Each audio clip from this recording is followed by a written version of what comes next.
ছোট লোকের বাচ্চা, তুই ইচ্ছে করে আমার সাথে অসভ্যতামি করছিস। কি বলছেন এসব? আমি কিছুই করিনি। ছি ছি জনি ভাই, তোমাকে কত ভালো ভেবেছিলাম, আর তুমি কি না? ছি। বিশ্বাস করো তোমরা, এরকম কিছুই করিনি আমি। কি বিশ্বাস করতো ওরা? তুই আগে থেকেই সুযোগ খুঁজছিলি আমার সাথে অসভ্যতামি করতে। আজ সুযোগ বুঝে তুই আমার সতীত্বের নষ্ট করতে চেয়েছিলি। ফয়সাল ভাই, তুমিও কি বিশ্বাস করো? সে মাথাটা নিচু করে ফেললো। তুমিও? এরা সেখান থেকে চলে গেল। আমি তো প্রায় পাগল হওয়ার অবস্থা। তোমরা সবাই বিশ্বাস করো, আরে আমি তো ম্যামকে ভালোবাসি, ওনার সাথে কিভাবে এসব করবো?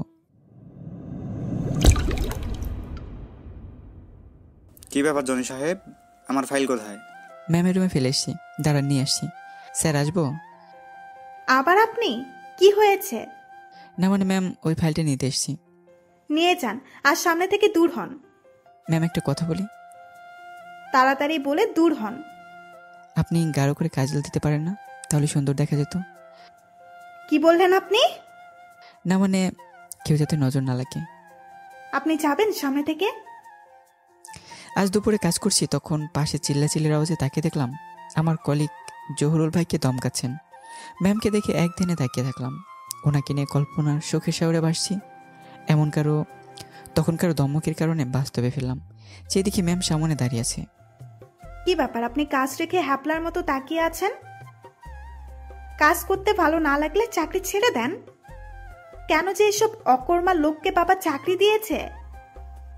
ম্যাম তার কেবিনে যেতে যেতে বিড়বিড় করে বললেন, আজ অন্য কোনো কোম্পানির সাথে আমাদের প্রেজেন্টেশন আছে। আমরা যথাসময়ে চলে গেলাম, সাথে নীলা ম্যামও আছে। প্রেজেন্টেশন চলছে, সব ঠিকঠাকই চলছিল। এক পর্যায়ে ম্যামের সাথে তাদের কথা কাটাকাটি হলে ডিলটা ক্যান্সেল হয়ে গেল। ম্যাম সেই রেগে আছে। কনফারেন্স রুম থেকে বেরোতে ম্যাম আমার গালে একটা সজোরে চড় দিল। আমি চোখে সর্ষে ফুল দেখছি। আমি প্রতি উত্তরে বললাম, মারলেন কেন ম্যাম? তোদের রাখি কি জন্য? বসিয়ে বসিয়ে খাওয়ার জন্য? আমরা আবার কি করলাম? তোদের জন্যই তো ডিলটা ক্যান্সেল হলো। তোরা কিছু বললি না কেন? আমরা কিছু বলার আগে তো আপনি ওদের সাথে রেগে গেলেন। তো সাহস তো কম না, তুই আমার দোষ দিচ্ছিস।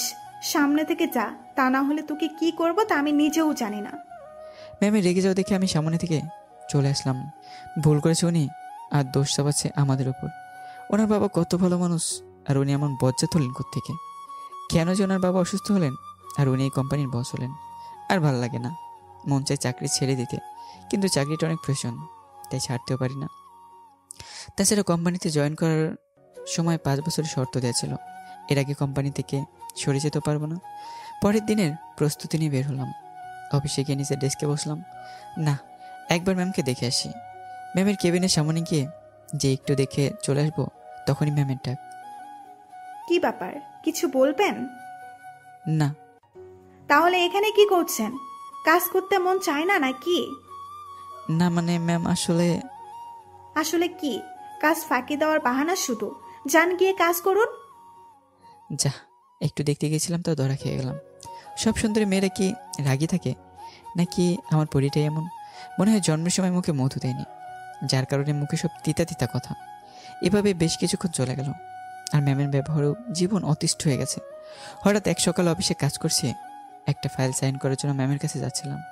কে জানতো এই সময় ম্যামও কেবিন থেকে বেরোচ্ছিল, যার পরে দরজায় কোনার সাথে হোঁচট খেয়ে ম্যামকে নিয়ে পড়ে গেলাম। আহা, কি শান্তি লাগছে, চোখটা বুঝে আছি। খেয়াল আসতে ম্যামের উপর থেকে উঠলাম। চারপাশ ঘুরতেই দেখলাম অফিস স্টাফরা সব জড়ো হয়ে গেছে। ম্যাম আমার দিকে রাগী দৃষ্টিতে তাকিয়ে আছে। সরি ম্যাম, আমি দেখতে পাইনি। ছোট লোকের বাচ্চা, তুই ইচ্ছে করে আমার সাথে অসভ্যতামি করছিস। কি বলছেন এসব? আমি কিছুই করিনি। ছি ছি জনি ভাই, তোমাকে কত ভালো ভেবেছিলাম, আর তুমি কি না? ছি। বিশ্বাস করো তোমরা, এরকম কিছুই করিনি আমি। কি বিশ্বাস করতো ওরা? তুই আগে থেকেই সুযোগ খুঁজছিলি আমার সাথে অসভ্যতামি করতে। আজ সুযোগ বুঝে তুই আমার সতীত্বের নষ্ট করতে চেয়েছিলি। এই বলে ম্যাম ন্যাকা কান্না শুরু করে দিল। আমি তো অবাকের পর অবাক, কি থেকে কি হয়ে গেল। ম্যাম যা বলছে তাই সবাই বিশ্বাস করছে। ফয়সাল ভাই, তুমিও কি বিশ্বাস করো?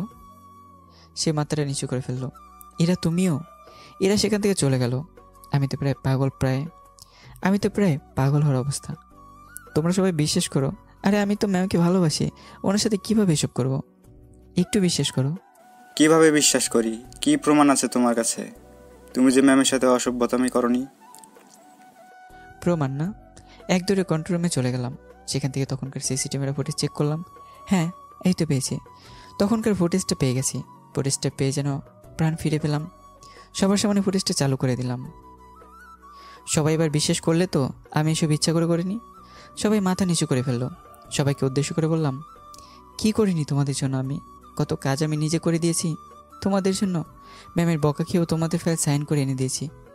এতদিন তোমাদের সাথে কাজ করেছি, এতটুকু চিনলে না আমাকে? সব কিছু মনে থাকবে আমার।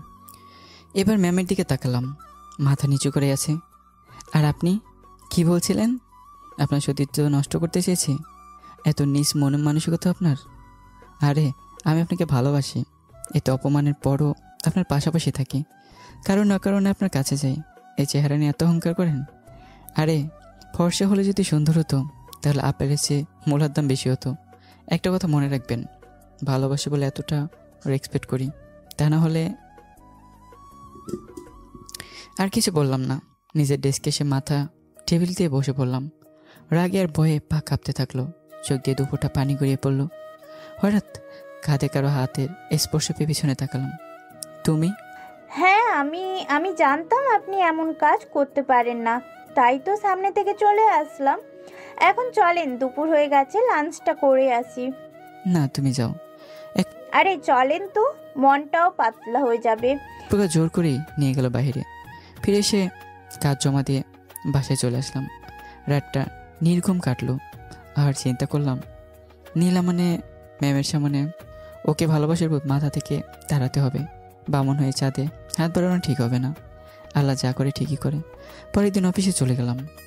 অফিস স্টাফরা সবাই কালকের ব্যবহারের জন্য সরি বলল। ইটস ওকে বলে দিলাম। ইটস ওকে বলে দিলাম। তারপরে ওদের প্রতি একটা অভিমান থেকেই গেল। আর ফয়সাল ভাইয়ের সাথে তো কথাই বলিনি। এত ভালো জানতাম ওনাকে, আর উনি কিনা আমাকে অবিশ্বাস করলো। কেউ না জানুক, উনি জানতো আমি ম্যামকে ভালোবাসি। যাক, সেদিন আর ম্যামের সাথে দেখা হয়নি। ওনার বের হওয়ার আগে আমি বের হয়ে গেছি। তারপরের দিন সকালে ডেস্কে এসে বসলাম। ম্যাম সামনে দিয়ে ওনার কেবিনে চলে গেল। সবাই দাঁড়িয়ে গেল, সাথে আমিও। যাওয়ার সময় একবার আমার দিকে আর চোখে তাকিয়ে গেল। আমি আমার মতো কাজে মনোনিবেশ করলাম। সমস্যা বাদলো বিকেলের দিকে। ফাইলে সাইন লাগবে ম্যামের। ওনার সামনে কীভাবে যাব? তাই ফাইলটা পিয়ন দিয়ে পাঠালাম। চিন্তে আছি এত কিছুর পরও আমার ফাইলে সাইন করে নাকি না করে। কিছুক্ষণ পর পিয়ন ফাইল নিয়ে আসলো। না, সাইন করিয়ে দিয়েছে। তাহলে ফাইলটা জমা দিয়ে চলে আসলাম। এরকম করে আরও 3 দিন চলে গেল। এই 3 দিন ম্যামের সামনাসামনি হয়নি। বিপত্তি বাঁধলো 4র্থ দিন। ফাইল দেওয়া হলো অনেকগুলো। এতগুলো কাজ করতে বিকেল হয়ে গেল। এক এক করে সবাই চলে যাচ্ছে। কাজগুলো শেষ না করেই যেতেও পারছি না। এক এক করে সবাই চলে গেল। এখন শুধু আমি আর ম্যাম আর পিয়ন। বুঝি না আজকে আমাকে ইচ্ছে করে এত বেশি কাজ দিয়েছে। কি ব্যাপার, ম্যাম এখনো যাচ্ছে না কেন? ওহ, কখন যে সামনাসামনি এসে পড়ে। কাজগুলো শেষ করে পিয়নকে কাজ বুঝিয়ে দিয়ে যেই না বেরোতে যাব, তখনই কারো কোমল সুরে ডাক পড়লো। পিছন ফিরে দেখি ম্যাম। আমি মাথা নিচু করে দাঁড়িয়ে আছি। ম্যাম আমার সামনে আসলো। আমতা করে বলল, আমি সরি, আসলে আমি বুঝতে পারিনি। আমি চুপ করে আছি। তাই ম্যাম আবারও বলল, জনি সাহেব, আমি সরি, ভুল তো মানুষেরই হয়। না ঠিক আছে, আমিও সরি। কি থেকে কি বলে ফেলেছি সেদিন।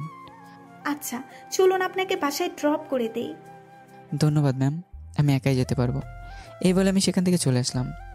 এখন আর বেশি দরকার ছিল ম্যামের খেপিনও যায় না। ফাইল সাইন লাগলে পিয়নকে দিয়ে করিয়ে আনি। এখন ম্যাম শুধু আর চোখে তাকায় আমার দিকে। কেন তা অজানা। ফয়সাল সাহেবের সাথে এখনও ভালোভাবে কথা বলি না। বিকেলে ফয়সাল সাহেব আমার ডেস্কে আসলেন। জনি সাহেব, আমি জানি আপনি এখন আমার উপরে রেগে আছেন। আসলে ওই দিন আপনি যেভাবে ম্যাডামকে জড়িয়ে ধরে রেখেছিলেন, যা অবিশ্বাস করার মতো না। কেউ না জানুক, আপনি তো জানতেন যে আমি ম্যামকে ভালোবাসি। তার সাথে এরকম আমি করতে পারি না। আচ্ছা ভাই, আমার ভুল হয়ে গেছে, এবারের মতো ক্ষমা করে দে। এই বলে আমাকে জড়িয়ে তুলল। আমি আর রাগ করে থাকতে পারলাম না। যাই হোক, সব কিছু আগের মতো চলতে লাগলো। শুধু ম্যামের সাথে দূরত্বটা বাড়িয়ে দিয়েছি। দুপুরে ফয়সাল সাহেবকে দিয়ে ম্যামের কেবিনে ফাইলটা পাঠালাম। ম্যাম আসবো? আসুন। ফাইলে একটু সাইন করে দিতেন যদি। দেন। কার ফাইল এটা? জনি সাহেবের। ওনার ফাইল আপনি আনলেন কেন? আসলে ওনার পায়ে তো ব্যথা, তাই। ওনাকে ডাক দিন। আমার ডাক শুনে ম্যামের কেবিনে চলে আসলাম। ম্যাম আসবো? আসেন। ডেকেছিলেন আমাকে? আগে বসুন। বসলাম চেয়ার টেনে, নিচের দিকে তাকিয়ে বসে আছি। আপনার পায়ে কি হয়েছে? হালকা চোট লেগেছে। আপনি আমাকে বললেই হতো, আমি আপনার ডেস্কে গিয়ে ফাইল সাইন করে দিয়ে আসি। আমি কিছুক্ষণ চুপ থেকে আবার ম্যাম। অন্যের হাতে পাঠানোর কি দরকার? আমি কি কলা গাছের সাথে কথা বলছি নাকি? আমার চোখের দিকে তাকান। ম্যামের কথায় ম্যামের দিকে তাকালাম। ভয়ে আমার বুক শুকিয়ে যাচ্ছে। দেখুন, আমি জানি আপনার পায়ে কোনো চোট লাগেনি। আমি সত্যিই সরি। আমি ওই দিন বুঝে উঠতে পারিনি, হঠাৎ এসে আমার উপর পড়লেন। সত্যি আমি সরি। আগের কথা কেন তুলছেন? বলতো আমারই। অযথা আপনার রুমে যেতাম। এ কথা বলতে ম্যাম আমার চোখের দিকে বিস্মিতভাবে তাকালো। চোখের কোণে বিন্দু বিন্দু পানি জমা হয়েছে। ফাইল সাইন করা শেষ। আমি ফাইল নিয়ে বেরিয়ে আসলাম। এভাবে আরও কিছুদিন চলে গেল। এখন দেখি ম্যাম তার কেবিন থেকে প্রায় বের হয়ে আমার ডেস্কে আসে। পায়ে হেঁটে বেরোয়, আমার প্রতি নজরদারি করে। আমি আমার মতো ওনার প্রতি এখন আর অতটা আগ্রহ দেখাই না। উনি আমাকে খুব ভালোভাবেই নজর রাখে। ওনার প্রতি আগ্রহ দেখায় না বিদায় হয়তো আমার প্রতি এতটা আগ্রহী। আমি কোনো মেয়ে কলিগের সাথে কথা বললে ম্যামের চোখ মুখ লাল হয়ে যেত। আজ দুপুরে ডেস্কে বসে কাজ করছি, তখনই ইরা আসলো। কি করেন ভাইয়া? লাঞ্চ করবেন না? করবো। তাহলে ভাইয়া আমার সাথে চলেন। আমি আজ নিজের হাতে রান্না করে এনেছি। প্লিজ প্লিজ না করবেন না। আমি আর ইরা হাসতে হাসতে আমার ডেস্ক থেকে বের হচ্ছি। হঠাৎ কে যেন আমার কলার ধরলো। আমি তাকে দেখে নিলাম ম্যাম। চোখ মুখ কেমন রক্তবর্ণ ধারণ করেছে। আমি তো ভয় পেয়ে গেলাম। কি করলাম আবার কে জানে। তখনই ম্যাম বলল, কি পেয়েছিস? আমাকে এড়িয়ে চলবি? অন্য মেয়ের সাথে হাসাহাসি? তুই না আমাকে ভালোবাসিস? এই তোর ভালোবাসা? কি করছেন ম্যাম? খোলা ছাড়ুন, সবাই দেখছে। ছাড়বো না তোকে। আমাকে প্রেমের জালে ফাঁসিয়ে এখন এড়িয়ে চলছিস, অন্য মেয়ের সাথে হাসাহাসি করছিস। চল। এই বলে আমাকে কলার ধরে টানতে টানতে ওনার কেবিনে নিয়ে গেল। এরা সহ বাকি সবাই দেখে হাসছে। ওনার কেবিনে নিয়ে এখানে চুপচাপ বসে থাকবি। আমি চুপচাপ চেয়ারে বসে থাকলাম। ম্যাম ধপ করে ওনার চেয়ারে বসে বললেন, আমার সামনে বসে বারবার হাত দিয়ে চোখের পানি মুছছে। মানবতার খাতিরে এক পিস টিস্যু এগিয়ে দিলাম। এবার তিনি শব্দ করে কেঁদে দিলেন। আর যদি কোনো মেয়ের সাথে দেখি, তোকে খুন করে ফেলবো, দেখিস? শয়তান একটা। এই বলে আবার কান্না করতে ব্যস্ত হয়ে বলল। ম্যাম কান্না করছে আর আমার দিকে রাগি চোখে তাকাচ্ছে। অনেকক্ষণ বসে থাকলাম। না, আর বসে থাকা যায় না। ম্যাম আমি চলে যাই। এ কথা বলতে ম্যাম আমার গলা চেপে ধরল। কই যাবি? হ্যাঁ, কই যাবি? এখানে চুপচাপ বসে থাক, না হলে গলা চেপে মেরে ফেলবো কুত্তা। ওই ডাইনিটার কাছে যাইতি, তাই না? এখানে চুপ করে বসে থাক। উনি গলা চেপে ধরাতে আমি কেসে উঠলাম। আর উনি আমাকে পানি খাওয়াতে ব্যস্ত হয়ে বললেন, ও খোদা, তুমি কোথায়? আর কতক্ষণ বসে রাখবে? কিছুক্ষণ পর শুধু কফি খাওয়াচ্ছেন আর বসে বসে কান্না করছেন। আমার এখন কাজ হচ্ছে কফি খাওয়া আর ওনার কান্না দেখা। আল্লাহ তুমি রক্ষা করো, এই মেয়ে তো আমাকে মেরেই ফেলবে। আর কতক্ষণ বসে রাখবে কে জানে। এইদিকে ইরা নিজ হাতে রান্না করে এনেছে। ভাবতে জিভে পানি এসে গেছে। এখানে বাসা ভাড়া নিয়ে একা থাকি। বাবা মা গ্রামে থাকে। বউয়ের হাতের রান্না খেতে খেতে জীবন শেষ। না, ইরার হাতের রান্না মিস করা যাবে না। না, এইদিকে ম্যাম আমাকে ছাড়ছে না। এবার ম্যামকে বললাম, ম্যাম আর কতক্ষণ বসে রাখবেন? দুপুর করে বিকেল হতে চললো, কিছু তো খেতে হবে।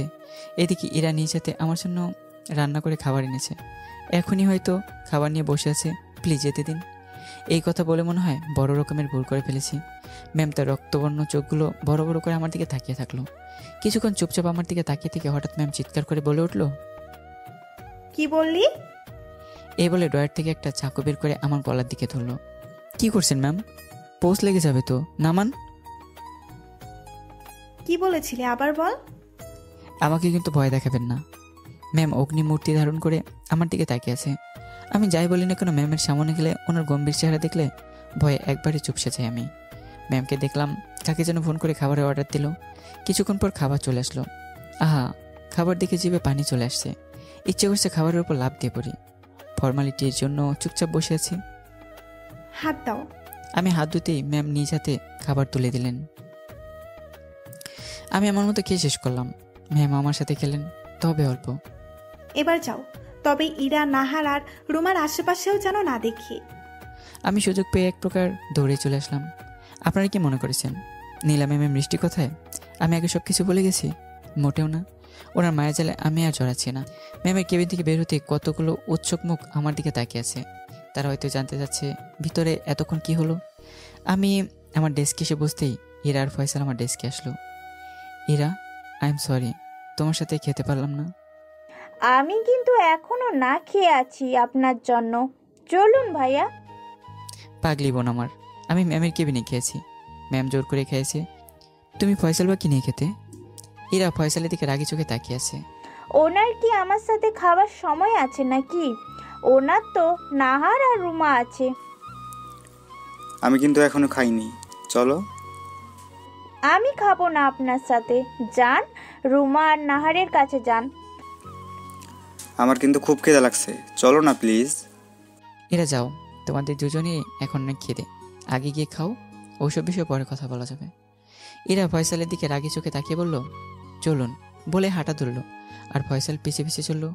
আমি আনমনে হাসছি আর ভাবছি এদের ভিতর কিছু একটা ঘটতে চলেছে। কৌতূহলবশত ইরার ডেস্কে গেলাম। কি সুন্দর খাবার সামনে রেখে একজন আরেকজনের দিকে তাকিয়ে আছে। আমি হালকাভাবে কাশি দিয়ে বললাম, খাবার সামনে রেখে বসে থাকতে নেই।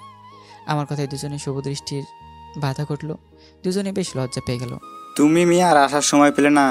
নিজে তো পেট পূজা করে এসেছো, এখন আমাদের খেতে দাও। ও শিওর শিওর, খাও। আমি কি সাহায্য করব? ফয়সাল ভাই আমার দিকে রাগি চোখে তাকালো। আচ্ছা খাও খাও, আমি পরে আসি। আমি আমার ডেস্কে এসে কাজে মন দিলাম। ম্যামের সাথে যাতে দেখানো হয় তাই তাড়াতাড়ি বের হয়ে গেলাম। রাতের বাসায় খেলাম না। ম্যাম যা খাওয়ালো তাতে 2 দিন অনায়াসে থাকা যাবে। রাতে সুন্দর একটা ঘুম দিলাম। সকালে যথাসময় অফিসে চলে এসেছি। ম্যাম এখনও আসেনি, তাই ফয়সাল আর ইরা সহ বাকিদের সাথে কুশল বিনিময় করে কাজে মন দিলাম। কিছুক্ষণ পর ম্যাম আসলো। আমরা সবাই দাঁড়িয়ে গেলাম। ম্যাম দেখলাম আমার দিকে রাগি চোখে তাকিয়ে তার কেবিনে চলে গেল। আমি আবার কি বললাম কে জানে। ওইদিকে আমার কোনো ভ্রুক্ষেপ নেই। আমি আমার মতো কাজে মনোনিবেশ করলাম। একটা ফাইল জমা দেব, তাই ম্যামের সাইন লাগবে। ওনার কেবিনে যেতেই আমার মন চায় না, অন্যকে দিয়েও পাঠাতে পারবো না, অগত্যা আমাকেই যেতে হলো। ম্যাম আসবো? হ্যাঁ আসুন, আপনার জন্যই তো ওয়েট করছি। আমি কাছে যেতে ম্যাম চেয়ার থেকে উঠে আমার কলার ধরলো, একটা ওনার মুখের কাছে নিয়ে আসলো। ওনার প্রতিটা নিঃশ্বাস আমি অনুভব করতেই পারছি। আমার হার্টবিট যেন ক্রমশ বেড়ে যাচ্ছে। ওই, তুই কালকে আমাকে না বলে গেলি কেন? আমি কলার থেকে হাত নামাতে নামাতে বললাম, দেখুন আমার এসব ভালো লাগছে না, সরুন। ম্যাম আমার দিকে কিছুক্ষণ তাকিয়ে থেকে, তোকে তো থাপ্পড় দেওয়া উচিত। তাই দেন, এর থেকে বেশি কিছু আপনার থেকে আশা করা যায় না। আমার কথায় কিছুটা আঘাত পেয়েছে। দেখলাম ম্যামের চোখের কোণ থেকে কিছুটা পানি গড়িয়ে পড়লো। আমি ফাইল রেখে রুম থেকে বেরিয়ে আসলাম। আমার ডেস্কে এসে বসলাম। না, ফাইল তো জমা দেওয়ার সময় হয়ে গেছে। ফাইলগুলো আমার উপরে কর্মকর্তা আলামিন ভাইয়ের কাছে জমা দিতে হয়, উনি এসব হ্যান্ডেল করেন। কিছুক্ষণ পর পিয়নকে পাঠালাম ম্যামের কেবিনে ফাইল আনতে। পিয়ন ফাইল নিয়ে আসলো। আমি ফাইলগুলো আবার চেক করার জন্য খুলতেই অবাক। ফাইলের পেপারগুলো ভিজে জট লেগে গেছে। ভালো করে দেখে বুঝলাম ম্যামের চোখের পানি। কি মুসিবত, উনি কি আমাকে শান্তিতে থাকতে দেবেন না? আমি দিলাম সাইন করতে, আর উনি কান্না করে ফাইলের ভিতর সাগর তৈরি করেছেন। কি আর করার, এগুলো এখন আবার শুকোতে হবে। পেপারগুলো খুলে একটা করে ফ্যানের সামনে ধরলাম। পাশের ডেস্কের জহিরুল ভাই দেখে। কি ব্যাপার জনি ভাই, এগুলো কিভাবে ভিজলো? কি আর বলবো, দুঃখের কথা ভাই, হাতের সাথে পানির গ্লাস লেগে ফাইলে পড়লো। আর তারপর যা হওয়ার তা তো দেখতে পাচ্ছেন। সত্যি কথা আর বলা যায় না। অন্যদিকে দুজোড়া চোখ আমায় আর ম্যামের সব কাহিনী দেখছে। তারা হলো ইরা আর ফয়সাল। ওরা দুজন মুসকে মুসকে হাসছে। একে বলে কার পৌষ মাস আর কারো সর্বনাশ। অনেকক্ষণ ফ্যানের সামনে পেপারগুলো ধরে শুকালাম। দুপুরে আমার ডাক পড়লো ম্যামের কেবিনে। আসবো ম্যাম? হ্যাঁ আসো। ম্যামের দিকে তাকিয়ে দেখলাম ম্যামের চোখগুলো লাল হয়ে আছে, হয়তো কেঁদেছে। আমাকে ডেকেছিলেন? ম্যাম আমার পানে চেয়ে শান্তভাবে বলল, এখানে বসো। আমি বসলাম। এখানে কি কোনো কাজ আছে আমার? চুপ করে বসে থাকতে পারো না? শুধু শুধু কেন বসে থাকবো? এমন সময় দেখলাম পিয়ন খাবার নিয়ে আসলো। ম্যাম আমার দিকে এক প্লেট এগিয়ে দিয়ে বলল, হাত ধো। কেন? খাবে না? হ্যাঁ, বাইরে থেকে খেয়ে নেব। না, এখানে খাবে। দেখুন, আমি না আপনার কাজিন না আপনার বন্ধু। আপনার আর আমার মাঝে সম্পর্ক হলো মালিক কর্মচারী, সো আমি খেতে পারবো না। এই বলে চেয়ার থেকে উঠে চলে আসতে যাব তখন ম্যাম আমার হাত ধরে ফেললো। তুমি ভালো করেই জানো কেন এমন করি। তোমার কথাবার্তা আমাকে খুব হার্ট করে। সকালের জন্য এমনিই রেখে আছি, সো এখন আর নতুন করে রাগিও না আমাকে। এই বলে ম্যাম একটা টান দিয়ে আমাকে বসিয়ে দিল। নিজের হাত দিয়ে আমার হাত ধুয়ে খাবার বেরিয়ে দিল। আমি চুপচাপ বসে আছি, কেননা উনি যেই বদরাগী, কখন যে কি করে বসে। কি হলো, বসে আছো কেন? ও বুঝেছি। আমি ম্যামের দিকে তাকালাম। উনি আবার কি বুঝলেন? আমি ভাবনা থেকে বেরোতে দেখি ম্যাম আমার মুখের সামনে ভাত ধরে আছে। কি হলো, হা করো। না ম্যাম, আমি নিজেই খাচ্ছি। ম্যাম কিছুটা রাগী স্বরে বলল। আমি হা করতে বলছি। আমি হা করলাম। গপ খাবার মুখে তুলে দিতে লাগলো। আমাকে খাইয়ে দেওয়ার পর অবাক করে দিয়ে উনি ওনার ওড়না দিয়ে মুখটা মুছে দিল, যেন আমার বউ তার আঁচল দিয়ে মুখ মুছে দিল। কেউ এখন দেখলে কেউ বিশ্বাস করবে না উনি এতটা বদরাগী। আমি চলে আসতে যাব তখন আবার আমার হাতটা দিয়ে আমি আবার চলে আসতে যাব তখন আবার আমার হাত টান দিয়ে ওনার খুব কাছে নিয়ে আসলো। আমার কপালের সাথে ওনার কপাল ঠেকালো। তারপর আস্তেভাবে বলল, খুব ভালোবেসে ফেলেছি তোমায়। তোমাকে খুব করে পেতে ইচ্ছে করে, খুব কাছে পেতে ইচ্ছে করে। একটু ভালোবাসো আমাকে। এই বলে জড়িয়ে ধরলো। ম্যামের চোখের পানি আমি দেখতে পেলাম না। ওনার এতটা কাছে থাকলে নিজেকে কন্ট্রোল করতে পারবো না, তাই ওনার কাছ থেকে নিজেকে ছাড়িয়ে চলে আসলাম। ম্যাম আমার চলে যাওয়ার দিকে তাকিয়ে থেকে মনে মনে বলতে লাগলো, তোমাকে তো আমার করেই ছাড়বো। দেখবো আমার ভালোবাসা উপেক্ষা করে কিভাবে দূরে যাও। এই বলে ম্যাম একটা দুষ্টু হাসি দিল। এভাবে দিনগুলো যেতে লাগলো, আর ম্যামের পাগলামিও দিন দিন বাড়তে লাগলো। এরকম একদিন ম্যামের কেবিন থেকে দুপুরে খেয়ে বের হয়ে আমার ডেস্কে যাচ্ছিলাম। আমার ডেস্কে যেতে হলে ইরার ডেস্ক পেরিয়ে যেতে হয়। তো ইরার ডেস্কের কাছে যেতে দেখি ইরা কান্না করছে। ইরা কান্না করে একাকার করে ফেলেছে, চোখ ফুলে লাল হয়ে গেছে। আমি কাছে গেলাম।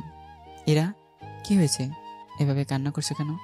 ভাইয়া ফয়সাল নাহারের সাথে লাঞ্চ করতে গেছে। এই কথা বলে এরা আরও কান্নায় ভেঙে পড়লো। মেয়েটা একেবারে সহজ সরল। হ্যাঁ, যেতেই পারে, কলিগ যেহেতু যেতেই পারে, সমস্যা কি? এরা রাগান্বিত স্বরে বলল, কলিগ হলেই কি যেতে হবে নাকি? ও কেন যাবে?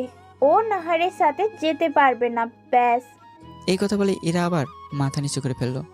আমি এর মাথাটা উঁচু করে ধরলাম আর বললাম, আমার দিকে তাকাতো। এই তো ঠিক ধরেছি, তুমি ফয়সালকে ভালোবাসো? এরা মাথা নেড়ে হ্যাঁ সম্মতি জানালো। তা ওকে বলো না কেন? কেন, উনি বোঝে না? শোনো, যত তাড়াতাড়ি পারো ওকে বলে দাও। হ্যাঁ বলবো, তার আগে ওনার সাথে হিসাব নিকাশ চুকাপ কেন গেল? উনি নাহারের সাথে। আচ্ছা আমি চলি, বলে দিও। আমি আমার ডেস্কে চলে আসলাম। আমি জানি ফয়সাল ওকে ভালোবাসে। একদিন কথায় কথায় বলেছিল আমাকে। আমি ফয়সালকে কল দিলাম। হ্যাঁ ভাই বলো। রাখো তোমার ভাই, তুমি নাহারকে নিয়ে টাঙ্কি মারতে গেছো, এদিকে এরা কান্না করে শেষ। বলো কি, আমি আসছি। কিছুক্ষণ পর ফয়সাল চলে আসলো, সোজা এরার ডেস্কে চলে গেল। এরা এখনো কাঁদছে। কি হয়েছে, তুমি কাঁদছো কেন? এরা রাগ অভিমান আরও বেড়ে গেল। এরা উঠে ফয়সালের গলা চেপে ধরলো। তারপর শুরু করলো, কুত্তা, শুয়োর, শয়তান, বিড়াল, তুই আমাকে রেখে ওই পেতনির সাথে গেছোস? তোকে আজ আমি মেরেই ফেলবো। এই বলে এরা ফয়সালকে মারতে লাগলো। এক পর্যায়ে ফয়সাল এরাকে বুকের মাঝে চেপে ধরলো, আর এরা একেবারে শান্ত হয়ে গেল। কান্না করে ফয়সালের বুক ভাসাচ্ছে। আপনি বোঝেন না কেন? আমি আপনাকে ভালোবাসি। ফয়সাল এরার কপালে চুমু দিয়ে বলল, পাগলি, আমি জানি তো, আমিও তো তোমাকে ভালোবাসি। তাই তো নাহারের সাথে গিয়েও খাইনি তোমার সাথে খাবো বলে। আমি জানি তুমি এখনো খাওনি, চলো ক্ষুধা লাগছে। আর যদি দেখি না ওর সাথে, একেবারেই খুন করে ফেলবো। খালি কষ্ট দাও আমাকে। এখন চলেন, আমারও ক্ষুধা লেগেছে। আপনার উপর জিদ করে আমি এখনো খাইনি, এখন আমাকে খাইয়ে দিবেন। আমি দূর থেকে ওদের সব কাণ্ড দেখে তৃপ্তিময় একটা হাসি দিলাম।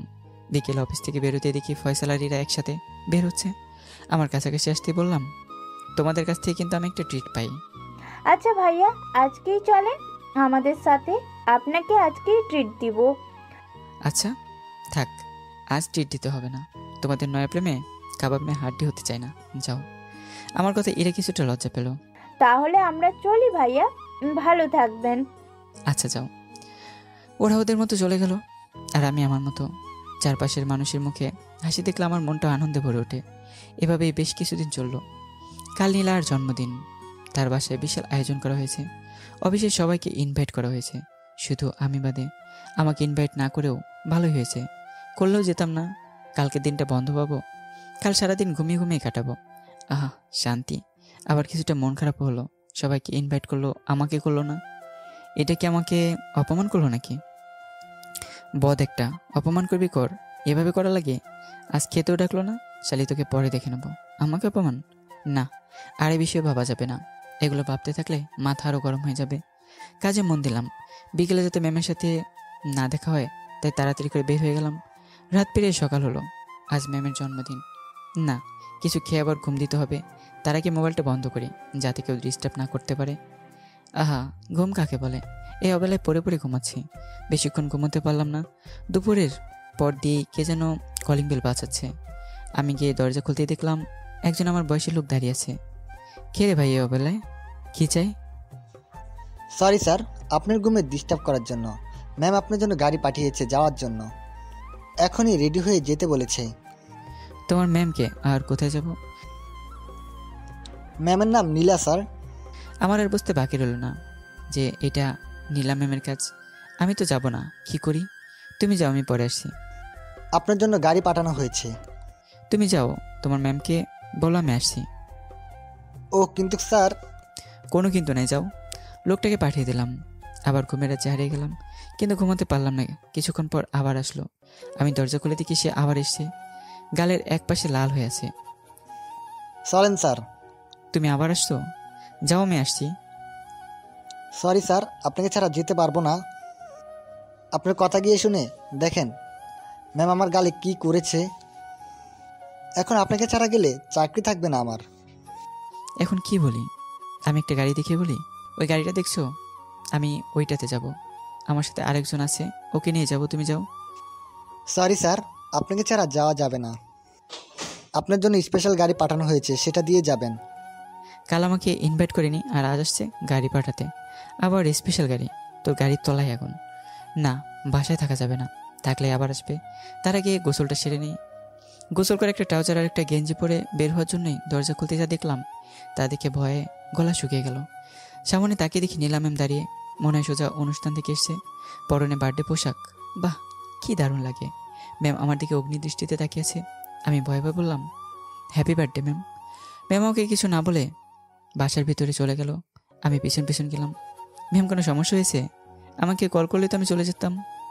ম্যাম আমার দিকে তাকিয়ে চিৎকার দিয়ে বলল, ফাসলামো করো আমার সাথে? ফোন বন্ধ রেখে বলছো ফোন করতে। ফোন বন্ধ কেন তোমার? মন চাই ঠাটিয়ে দুটো চড় মারি। গাড়ি পাঠিয়েছিলাম, আসোনি কেন? তোমার জন্য কত কিছু রেখে আসতে হয়েছে জানো? Sorry ma'am. জনি, কতবার বলবো অফিস ছাড়া আমাকে নাম ধরে ডাকতে? আজ অন্তত আমার নাম ধরে ডাকো। কথাটা একেবারে শান্তভাবে মায়া লাগিয়ে বলল। কথাটা এত মায়া ছিল যে কথাটা ফেলতে পারলাম না। আমার চুপ থাকা দেখে ম্যাম আবার, কি হলো জনি, কিছু বলো। তোমার নীরবতা যে আমাকে কষ্ট দেয়। আচ্ছা তাড়াতাড়ি রেডি হও। ঠিক আছে নীলা। নামটা উচ্চারণ করতে গলাটা কেঁপে উঠল। নীলা একটু মুচকে হাসি দিল। ওর নামটা ধরে ডাকায় হয়তো খুশি হয়েছে। আমি আমার রুমে ঢুকে রেডি হচ্ছি, খালি গা আমার তখন। হঠাৎ নীলা আমার রুমে ঢুকে পড়লো। আমি তো লজ্জায় গা ঢাকতে ব্যস্ত। কী করছেন? রুমে আসলেন কেন? নীলা একটু দুষ্ট হাসি দিয়ে বলল, এত লজ্জা পাচ্ছ কেন? আমিই তো। এখন এইদিকে ঘোরো। আমি ওর দিকে ঘুরতেই ওর আনা ব্যাগ থেকে একটা গেঞ্জি বের করে পরিয়ে দিল। তার উপর একটা শার্ট এবং সর্বশেষ একটা কালো ব্লেজার পরিয়ে দিল। কালো পোশাক আমার এমনিতেই খুব পছন্দ। তারপর একটা প্যান্ট আমার হাতে দিল, তাও কালো। নাও এইটা পরো, নাকি আমি পরিয়ে দেব? দাও পরিয়ে দেই। দেখছেন কি ফাজিলের ফাজিল। আমি এটা পরবো, তুমি রুম থেকে বের হও। তো পরো। তোমার সামনে পরবো নাকি? সমস্যা কি? আমিই তো। তুমি পরো তো, দাও আমি পরিয়ে দেই। এই কি করছেন? তুমি বের হতো। আমি ওর হাত ধরে রুম থেকে বের করে দিলাম। কি মেয়ে মাইরি, আমার ইজ্জত নিয়ে টানাটানি শুরু করে দিয়েছে। আমি প্যান্ট পরে ইন করে পরিপাটি হয়ে রুম থেকে বের হলাম। রুম থেকে বেরোতেই নীলা আমার দিকে হা হয়ে তাকিয়ে রইল। এক্কেবারে আমার রাজকুমারের মতো। ওর কথা একটু মুচকে হাসি দিলাম। জনি, আমার জন্মদিনের গিফট কোথায়? সবার থেকে কিন্তু আলাদা হতে হবে এবং স্পেশাল। আমি জানিও কি চাই আমার কাছে, কিন্তু তা আমি দিতে পারবো না। চাইলেই দিতে পারি। আমি আমার ড্রয়ার খুলে ওর জন্য অনেক আগে কেনা কালো শাড়িটা দিলাম। হয়তো খুশি হবে না এই সাধারণ একটা শাড়িতে। আমি আর কিছু জিজ্ঞাসা করলাম না, বললাম চলো। কিছুটা এগোতেই নীলা বলল দাঁড়াও। আমি ঘুরে দাঁড়ালাম। আমি ঘুরে বললাম জানি এটা তোমার পছন্দ হবে না। এর থেকে ভালো কিছু এই মুহূর্তে নেই আমার কাছে। অনেক আগে কিনেছি তোমাকে দেবো বলে। নীলা কিছু না বলেই রুমের ভিতর চলে গেল। এই কই যাচ্ছ? আমার কথার কোনো কর্ণপাত করলো না। কিছুক্ষণ পর নীলা রুমের ভিতর থেকে আমাকে ডাক দিল। আমি ভিতরে গিয়ে তো অবাক, নীলা আমার দেয়া শাড়ি পরেছে। কি হা করে তাকিয়ে আছো কেন? এখানে আসো আর শাড়ির কুচিটা ঠিক করে দাও। আমি হ্যাঁ তুমি, নাও ধরো।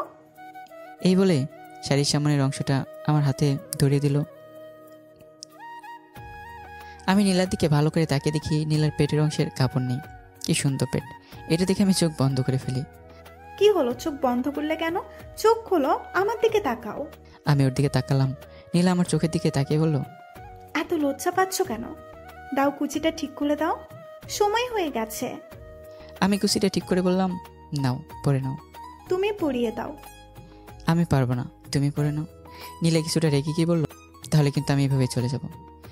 এই মেয়ের রাগী চেহারা দেখলে বিপ্রুপ হয়ে যায় আমি কুচিটা পরিয়ে দিতেই আমার হাত নীলার পেটে লাগলো। সাথে সাথে আমার পুরো শরীর শিহরিত হয়ে গেল। নীলা চোখ বন্ধ করে ফেললো আর ঘন ঘন শ্বাস নিতে লাগলো। আমি কুচিটা পরিয়ে দাঁড়িয়ে গেলাম। নীলা এখনো চোখ বন্ধ করে আছে। চলো। আমার হাত ধরে টান দিয়ে নীলার খুব কাছে নিয়ে এসে বলল, আরে এত তাড়া কিসের? তুমি আমাকে গিফট দিয়েছো, তোমার গিফট নেবে না? আমার গিফট লাগবে না। আমাকে গিফট দিছো, তোমাকে তো গিফট নিতেই হবে। চোখ বন্ধ করো। গিফট নিতে আবার চোখ বন্ধ করতে হয় নাকি? এই গিফটটা নিতে হলে চোখ বন্ধ করতে হয়। তাড়াতাড়ি চোখ বন্ধ করো। আমি চোখ বন্ধ করতে নীলা আমার ঠোঁটের সাথে নিজের ঠোঁট মিলিয়ে একটা চুমু দিল। সাথে সাথে আমার সারা দেহে আগুন জ্বলে গেল। আমি ছাড়াতে চেষ্টা করলাম, কিন্তু ও এত শক্ত করে জড়িয়ে তুলে যে নিজেকে ছাড়াতে পারলাম না। ওর সাথে না পেরে উঠে আমিও সায় দিতে লাগলাম।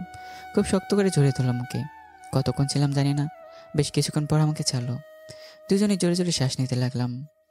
নীলা আমার দিকে তাকিয়ে তৃপ্তিময় একটা হাসি দিল। যে জায়গায় ওর লজ্জা পাওয়ার কথা, সে জায়গায় আমি লজ্জায় মাথা নিচু করে ফেললাম। নীলা আমার দিকে তাকিয়ে বলল, গিফটটা কেমন লাগলো? আর একটা দিব? আমি কিছু না বলে রুম থেকে বের হয়ে গেলাম। অন্যদিকে নীলা আমার যাওয়ার পথের দিকে তাকিয়ে মুচকি এসে বলল, ভালো তো আমাকে বাসতেই হবে। আমার ভালোবাসার সাথে তোমার রাগ অভিমান পেরে উঠবে না। এ বলে নীলা আমার পেছন পেছন যেতে লাগলো। আমি যেতে যেতে একলা একলা বলছি, এ মেয়ে লজ্জা বলতে কিচ্ছু নেই। ওইরকম ভালোবাসা আমার রাগ অভিমান পানি হয়ে যাচ্ছে। না, ওর কাছ থেকে দূরে দূরে থাকতে হবে, না হলে ওর ভালোবাসা জড়িয়ে যাবে। নীলা পিছন থেকে বলল, কি বিড়বিড় করছো? গাড়িতে ওঠো। আমি গাড়িতে উঠলাম। নীলা আমার পাশে বসলো। আমার একটা হাত ওর হাতের ভিতর নিয়ে নিল। আমারও ভালো লাগছিল, তাই আর সরালাম না।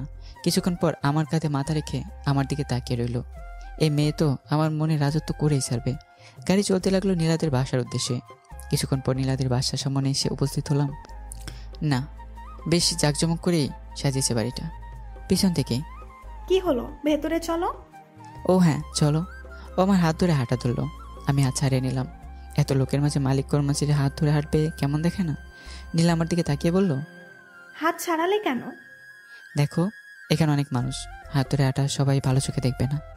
নীলা আবার আমার হাত ধরে বলল, কেউ দেখাতে আমার কিচ্ছু চায় আসে না। পাগলামি করে না, পরেও হাত ধরে হাঁটতে পারবে। নীলাকে কোনোরকম বুঝে আগে পাঠিয়ে দিলাম। আমি পিছন পিছন ভিতরে গেলাম। ভিতরে অনেক মানুষ দেখা যায়। নীলাদের বিজনেস পার্টনাররা সহ তাদের রিলেটিভরা এসেছে, আর অফিস স্টাফরাও এসছে। আমি কি নীলার বাবার সাথে কুশল বিনিময় করলাম। লোকটা অনেক ভালো। চারপাশ ঘুরে ঘুরে দেখছি। অন্যদিকে নীলাকে তার কাজিনরা সহ তার বন্ধুরা আটকে রেখেছে। নীলা বারবার আমাকে খোঁজ করছে। এক পাশে গিয়ে বসলাম। পাশে তাকাতে দেখি ইরার ফয়সাল হাতে হাত ধরে বসে আছে। আহারে, কি প্রেম! আমি ওদের কাছে গিয়ে বললাম, এক্সকিউজ মি। আমাকে দেখে ওরা হাত ছেড়ে দিল। আরে জনি, তুমি? ভাইয়া কেমন আছেন? এই তো ভালো, তোমরা কেমন আছো? জি ভাইয়া ভালো। আচ্ছা থাকো তোমরা, আমি চারপাশটা ঘুরে দেখি। ওখান থেকে চলে আসলাম। নীলাকে দেখার জন্য মনটা কেমন উসু খুশু করছে, তাই চলে গেলাম ওকে দেখতে। সবাই গোল ভেতে নীলাকে আটকে রেখেছে, আর নীলা বারবার চারদিকে কাকে যেন খুঁজছে, হয়তো আমাকে। নীলার এই অবস্থা দেখে খুব হাসি পাচ্ছে আমার। চাইলেও এদের কাছ থেকে ছুটে আসতে পারতো না। একটু পর নীলার কেক কাটা হবে। সবাই কেকের পাশে এসে দাঁড়ালো। আমি আড়ালে লুকিয়েছিলাম, তা না হলে দেখা গেছে আমাকে তার পাশে দাঁড় করিয়ে সবার আগে কেকটা আমাকে খাইয়ে দিত। যত সময় কেক কাটলো, কেক কাটার পর্ব শেষ করতেই একজন সুদর্শন ছেলে এসে নীলার হাত ধরে হাতে চুমু দিল। সাথে সাথে আমার হৃদয়টা কেঁপে উঠলো, বুকে চিনচিন ব্যথা হতে লাগলো। আমার এমন হচ্ছে কেন? আমি কেউকে ভালোবেসে ফেলছি? ভালো যদি নাই বাসি, তাহলে আমার এমন মনে হচ্ছে কেন?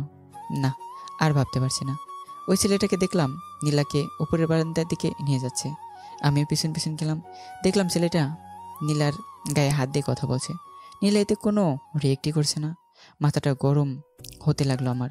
একটুবার ছেলেটা নীলাকে দেয়ালের সাথে চেপে ধরলো। 2 হাত দিয়ে নীলার 2 হাত ধরে ছেলেটা আস্তে আস্তে তার মুখ নীলার মুখের কাছে নিচ্ছে। নীলা ছোড়ার চেষ্টা করছে। এটা দেখে আর ঠিক থাকতে পারলাম না। যখনই কিস দিতে যাবে ঠিক তখনই দৌড়ে গিয়ে ছেলেটাকে একটা লাথি দিলাম, যার ফলে ছেলেটা 2 হাত দৌড়ে গিয়ে পড়লো। জানি না তখন আমার কি হয়েছিল।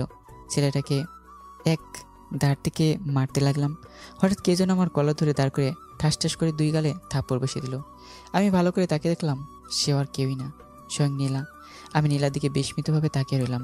তারপর নীলা যা করলো তা শুনে আমার চোখ দিয়ে 2 ফোঁটা পানি পড়ে গেল। লুচ্চা লাফাঙ্গার কোথাকার, তোকে এই জন্য এনেছি আমি, গুন্ডামি করার জন্য? ছোট লোক তো ছোট লোকই থাকে, বাজে কোথাকার। এই ছোট লোকটাকে এখানে ঢুকতে দিয়েছে কে? গুন্ডামি করার আর জায়গা পায় না। আরও 2টো থাপ্পড় দে, তাহলে উচিত শিক্ষা হবে। তারপর নীলা ছেলেটাকে ধরে ভিতরে নিয়ে গেল। আমি চোখের পানিটুকু মুছে ওদের বাসা থেকে বের হয়ে রাস্তায় হাঁটছি আর ভাবছি, হায় রে ভালোবাসা, অভিনয় সেরা ট্রফি দেওয়া উচিত নীলাকে। এত কষ্টের মাঝেও এই ভেবে হাসি পেল যে ছেলেটার নাক থেকে রক্ত বের করেছি। কত বড় সাহস! আমার জিনিসের দিকে নজর দেয়। কি বললাম আমি, আমার জিনিস? নিজের কথায় নিজেকেই ধিক্কার দিচ্ছি। বড় লোকের সবারই অভিনয়, যার জন্য করলাম চুরি সেই বলে চোর। আমাকে লুচ্চা বলছে। আবারও চোখ দুটো ভিজে যাচ্ছে। অফিসে কেউ দেখেনি, দেখলে হয়তো মুখ দেখানো যেত না। যাওয়ার সময় 1 পাতা ঘুমের ওষুধ নিয়ে গেলাম বাসায়। রাতে ঘুম আমার চোখে ধরা দেবে না, তাই এই পদ্ধতি। রাতের খেতে ইচ্ছে করলো না, তাই বাসায় এসে ঘুমের ওষুধ খেয়ে ঘুমের দেশে পাড়ি জমালাম। অন্যদিকে নীলা রাতে শাড়ি পাল্টাতে গিয়ে শাড়ির দিকে চোখ গেল, আর তখন মনে পড়ে গেল আমার কথা।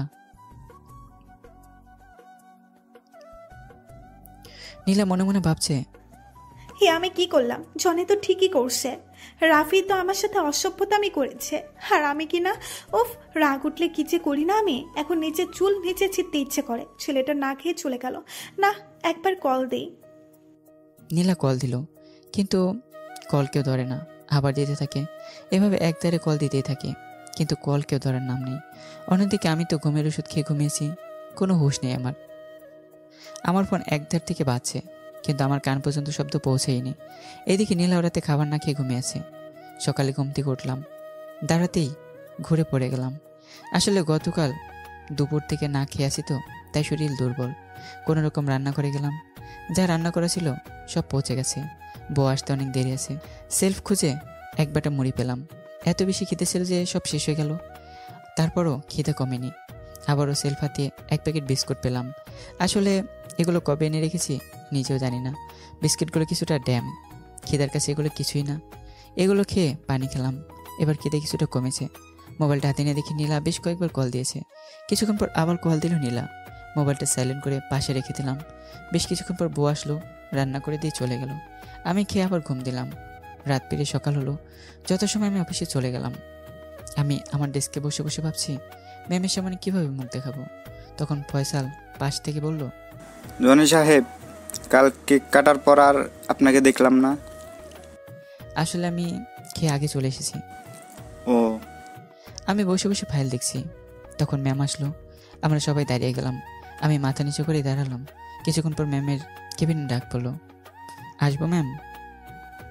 হ্যাঁ আসো, চেয়ারে বসো। আমি গিয়ে বসলাম মাথা নিচু করে। আসলে জনি, আমি সত্যি সরি কালকের জন্য। তুমি তো জানোই রাগ উঠলে আমার মাথা ঠিক থাকে না। আসলে রাফি হলো আমার বিজনেস পার্টনার। ওদের সাথে 4 কোটিটার বিজনেস ডিল হয়েছিল। ও যদি ডিলটা ক্যান্সেল করে দেয় তাহলে আমাদের অনেক লস হয়ে যাবে। আর আমি যখন ওকে থাপ্পড় দিলাম তখন তুমি এসে মাইর দিলে। আসলে আমি সরি, তোমাকে থাপ্পড় দিয়ে আমি নিজে অনেক কষ্ট পেয়েছি, আমাকে মাফ করে দাও। হাতটা ছাড়িয়ে নিয়ে বললাম, না ম্যাম, ঠিক আছে। আমার মতো সামান্য একজন কর্মচারীর জন্য আপনাদের এত বড় ক্ষতি হতে যাচ্ছিল? ম্যাম আহত কণ্ঠে বলল, জনি প্লিজ মাফ করে দাও, সরি তো। আচ্ছা ঠিক আছে, মাফ করে দিলাম। তাহলে আপনি আপনি করে কেন বলছো?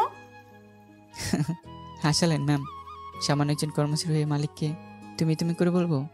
হাসালেন। জনি সরি তো। দেখলাম ম্যামের চোখ জোরে ভিজে আসছে। ম্যাম কোনো কাজ থাকলে বলেন, অযথা বসে রাখবেন না। টেবিল অনেকগুলো ফাইল জমা হয়ে আছে। ম্যাম আমার চোখের দিকে তাকিয়ে আছে। আমি রুম থেকে বেরিয়ে আসলাম। ম্যাম মাথা নিচু দিয়ে বসে আছে। ডেস্কে বসে কাজ করছি, তখন দেখলাম রাফি নামে সেই ছেলেটি ম্যামের কেবিনে যাচ্ছে। মনে হয় ডিলটা ফাইনাল করতে যাচ্ছে। ওকে দেখে হাসি পেল, মুখটা এখনও দাগ হয়ে আছে। কিছুক্ষণ পর ম্যামের কেবিন থেকে চিৎকারের আওয়াজ আসছে। আমি কাজে মন দিলাম। এবার শব্দটা জোরে কানে এলো।